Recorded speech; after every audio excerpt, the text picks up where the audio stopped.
Hello friends, welcome to Creative Medicine. In this lecture, we will learn about. Hello friends, let us now learn some important points about the disease coxa vara. Now, what is coxa vara? In the coxa vara, the most important is about the neck shaft angle of the femur.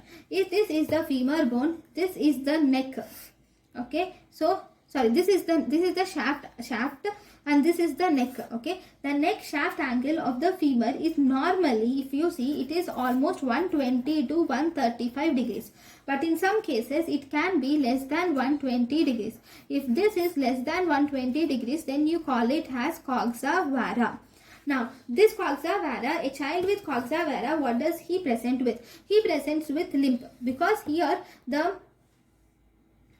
the neck shaft angle is less than 120 degrees, there will be limitation in abduction and internal rotation. Here the patient has limitation in abduction and internal rotation. So because of this limitation, the patient will have a limp and it is painless because there is no inflammation or any thing happening. So it is a painless limp which is seen with abduction and internal rotation limitation, which is seen in a child, and there is shortening can also be seen, which is less than 3 centimeters.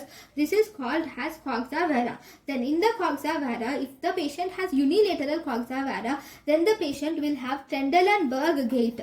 Unilateral coxa vara, then it is Trendelenburg gait will be there. If it is bilateral coxa vara, then the patient will have waddling gait can be seen in the patient. Now if you see the coxa vara on X-ray, if you see the AP view, you will see that there will be reduced neck shaft angle. Then if you see the complete pelvis view, here one important thing is you have two lines which are there. One, these are the triradiate cartilages. There are two join the centers of the two triradiate cartilage and they form a line. Okay, horizontal line. Now then you will have the neck and the shaft, between the head and the shaft. Okay, draw one more line which is parallel to this passage. See, you will have to draw two lines. One line is passing through the centers of two triradiate cartilage. You will draw one parallel line, one straight horizontal line, then along the physis. So this is the physis, this is the angle. Okay, this is the second line. Now you will get two angles. Okay, this is the angle. What is this angle? This is called as Hilgenreiner epiphyseal angle. This is called as Hilgenreiner. It is Hilgenreiner epiphyseal angle. This Hilgenreiner epiphyseal angle is very important in diagnosis and treatment. Okay, next. This normal angle of Hilgenreiner epiphyseal angle is 30 degrees, but if there is any coxa vara, then that angle will be increased. Okay, next. Next important thing, if you see, is about the one more thing which you can see in X-ray is we have something called as Fairbank triangle. So if this is the if this is the coxa vara which you are seeing here on one side, that is in the inferomedial part. This is inferior and medial part, and this is the metaphysis. Inferomedial part of the metaphysis, you will see a triangular lesion which is seen, triangular bony part which is seen, which is called as Fairbank triangle.